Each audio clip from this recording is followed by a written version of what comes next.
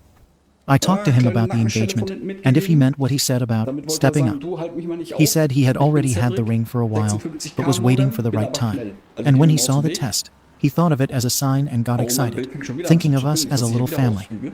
He says he only said what Ah, he said at perfekt, the läuft party hier. in the heat of Oder the ist moment, das- oder ist thinking das I was Cedric, der someone who zuckelt? would risk our baby like Bestimmt that. Cedric. And he didn't Oh, da actually gab's mean it. Kontakt. I think I believe him. Oh, As of jetzt now, fehlen we mir aren't Cyborg engaged anymore, 3 but we are still Plätze. together. Jetzt auch noch mal ein I kleiner told him we Kontakt really need to zwischen work Sissi harder und on Notron. communication if we Nee, want to Cyborg make our verliert nur 2 relationship last. Plätze. A lot of comments were saying Bleib mal hier he's a auf der red flag and Kampfgruppe. stuff. Die haben ja richtig And I Bock can hier, see die where Jungs. you're coming from. But this was really the only Ich time weiß he's been leider like nicht, woher that. der Kontakt kam, I think also his intentions woher were der sweet, ausgegangen but ist. came off wrong. Also, a lot of people are saying we are too young to get married. But my parents got married young and are still Kennt also together. Schulterklopfer an So I mich, hat think it das Beten beim depends. Server Restart If we do geholfen. get engaged again, I told him to actually wait until he's ready Wenn 10 and von not when he 30 thinks he Minuten needs wieder to. regnen würde, das wär geil. Comments. Jo. Comment 1. You all need to Theo experience hat living so without your Unrecht parents gehabt. before you Theo move in sagt immer, together. Unfallkurve 1 You passiert don't want to be meistens his nicht. substitute mom. Die Leute haben's OP. drauf. We are going to get an Die haben's apartment drauf. together. Hab ich da grad einen gelben I don't Ferrari think we will gesehen, get Blitzi engaged oder, anytime soon. hier, Bleedy? I want to make sure we can live Scheint so, together ne? first. Oh, Now, shit, especially ganz nah after dran. reading Ich muss all the kurz aufs comments Setting I'm mal getting. gehen. I think I Meine always forget how young we still Verfolgerperspektive. are because I went straight to Irgendwann working ist schon after der Strecke HS schon and didn't do trocken. Also uni. oben steht noch schwierig, We've also been together aber since wer I was jetzt mit 19. Regenreifen rausgegangen Comment ist, 2. This isn't necessarily true. He's nicht so geil. 23. Und His soweit brain ich isn't weiß, even kann man fully auch developed yet. durchfahren, ne? Es gibt ja OP keine- even wrote that she explicitly told him Man their sieht das auch am communication Pin needs von improvement Cedric. if they want to move Links forward neben together. seinem- rechts neben seinem People are Fahrermann, capable of dass change, sein despite Ping how people of Reddit act like they're not. gut ist. And if OP Aber wants er to zieht stay durch. and work on her Solange er fahren relationship with kann. her partner, that's her decision. It sounds like they Pascal both ist an tried to Cyborg handle this vorbei. as Cyborg maturely as verliert possible, jetzt Plätze. given how young they both Wie are, gesagt, der Kontakt and they mit dem both Vater habe ich nicht acknowledged gelesen, where von wem things der went ausgegangen wrong. ist. This could have gone a lot worse. And if Ja, gut, OP's mit dem partner Reds, truly was a wirklich. problem, it wouldn't have gone over as well as it did. Blut ist auch weg. OP. I've been with him since I was 19. And this is really the only problem we've had other than small random dumb things. Nein. I don't want to throw everything away over this. And yeah, Er hat we sich are doch still vom young Bauer nicht and have diese learning to do Scheißplätze together. aufquatschen lassen, ne? Thank you for watching the video. If you are interested in listening to these kinds of stories, Ärgerlich. we've got more in store for you. Porsche an Porsche. Simply subscribe to our channel, Oh, Kev hat hit auch the mit like so- button, der- and share it with Ja, your das friends. meine ich.